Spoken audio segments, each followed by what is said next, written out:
those great allies is a gentleman who's been a member of the advisory board for this effort from its inception. He was the president of the Houston Street Block Association. He's now also the president of Village Independent Democrats, and that is and he's a former chair of the Landmarks Committee of CB2, Jonathan Jabal.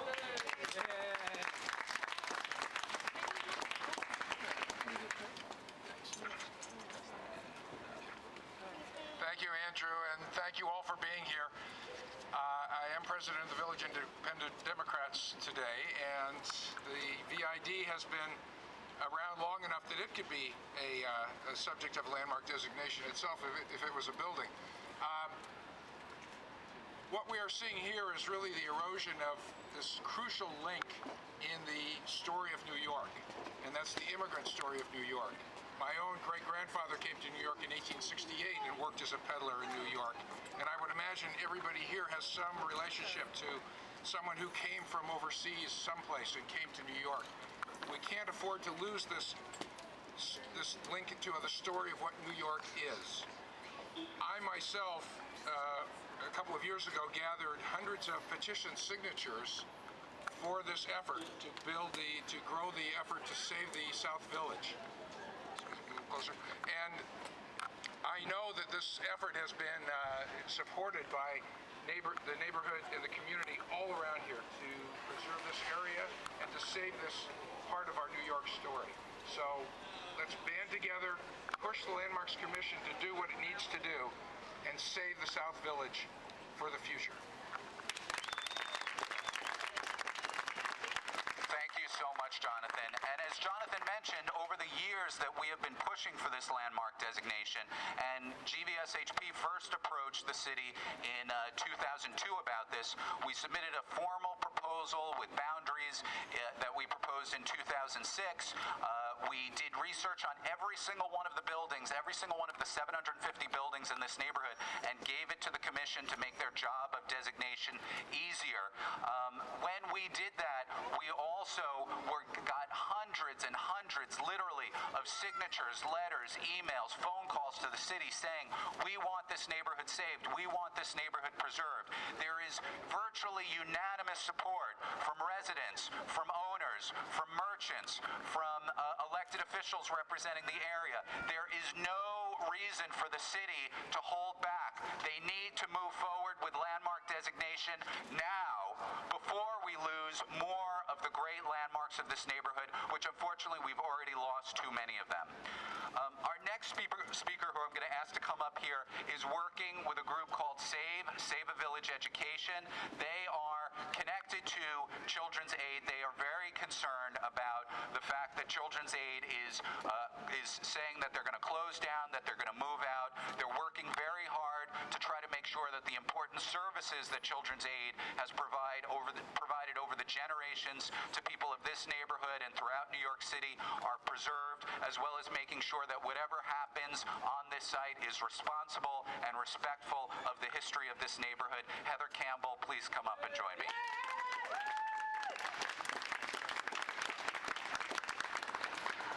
When the Children's Aid Society announced that the center would be closing, over 2,500 people signed a petition and began telling their stories about how this center had positively affected their lives. These stories were incredible.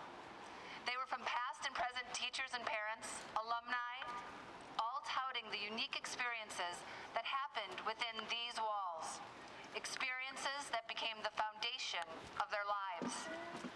This center has been a foundation of our community for over 119 years. As the community has changed, the center has changed with us.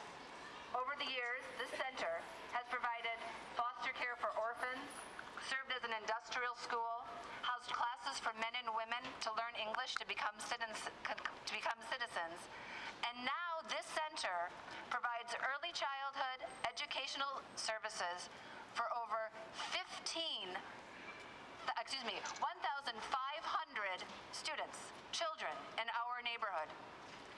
And at a time when educational space is so scarce in our city, when literally there is no space. It would be a tragedy to tear down this amazing community center and school. We need it.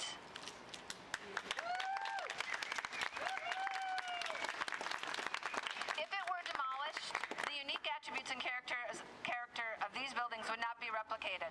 In addition to bright space, well-equipped classrooms, this center houses an outdoor playground, a 220-seat theater, a wood shop, a photography studio, a pottery studio, a regulation-sized gymnasium, and so much more.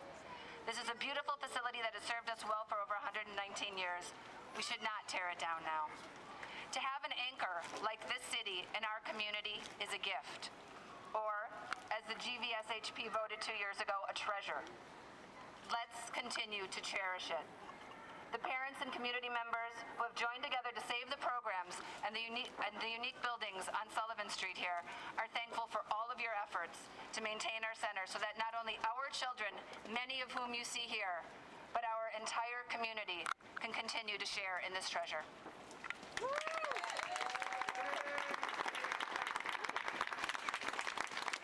Thank you so much, Heather. And I know that so many of the parents and families and children here have been working so hard because this was such a shocking announcement that potentially this institution, which has been here for well over 100 years, could be lost. And it's really emblematic of what we are facing in this neighborhood, where pieces of our history are being eroded and taken away every day. As Simeon mentioned before, the wave started about 10 years ago with the Poe House and the Judson houses. And then, as I mentioned before, the Circle in the Square Theater, the Sullivan Street Playhouse, which we lost, which housed the longest running show in theater history by reputation, the Provincetown Playhouse and Apartments, the 1860 row house just around the corner, the Tunnel Garage down on Broome Street, and of course recently we found out that there's plans to demolish yet another building in this neighborhood and to replace it with we don't know what on Thompson and Spring Street. So it's really incumbent upon the city to act. As many people have also mentioned today, in addition to the sort of beautiful architecture and scale of this neighborhood, so much of what's important about it is the role that it played in the history of immigration in New York City. And I want to ask our next speaker to come up here because he has also been a great part of this effort to preserve and honor the South Village, a member of our advisory board. He is a professor at Brooklyn College. He is a past president of the American Italian Historical Association and a founding member of the American Italian Coalition of Organizations, Professor Jerry Crace.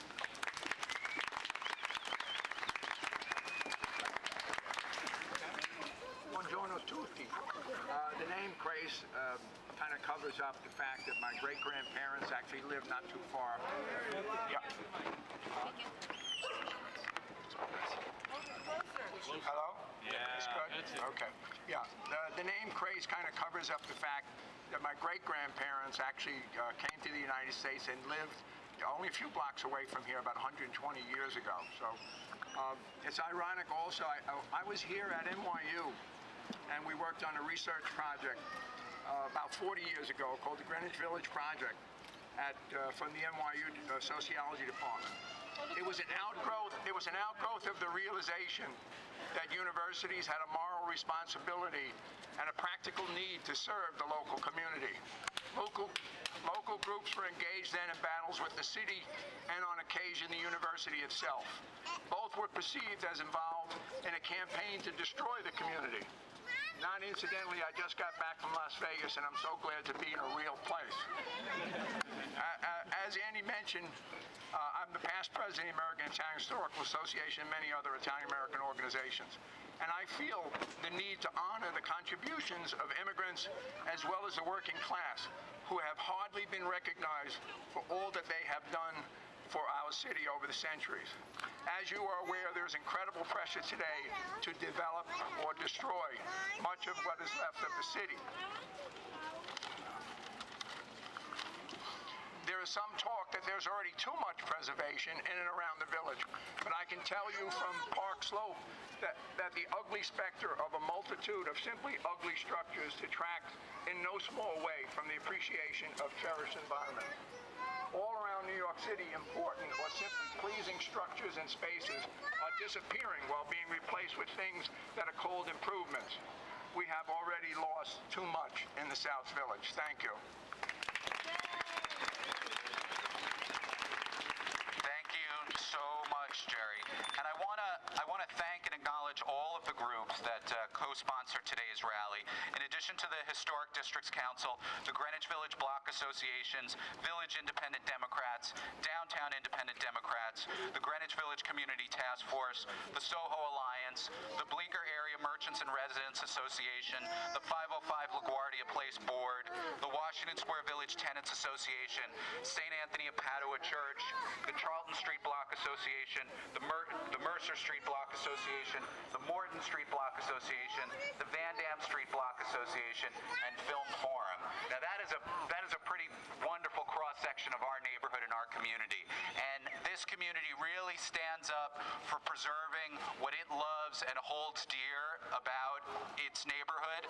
And we've really just got to get the message to the city that we cannot wait any longer, that this neighborhood is historic, that it's important to New York City, it's important to the history, and that they've got to move today to preserve the South Village. So please join me one last time in a chant to save the South Village.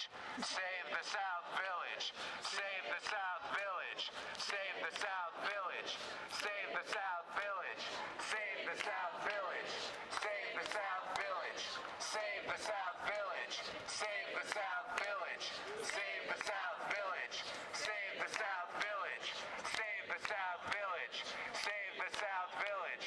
I want to ask everybody who's here, if you have not already, please make sure that you write to the city urging them to move on landmark designation right away. We have GVSHP staff and volunteers who are giving out flyers that have the information on it where you can do it. You can just go to our website with a click of a mouse. It's very easy. They need to hear from you. They need to know how many of us want them to move immediately. Thank you everyone so much for coming out today. We will save our neighborhood.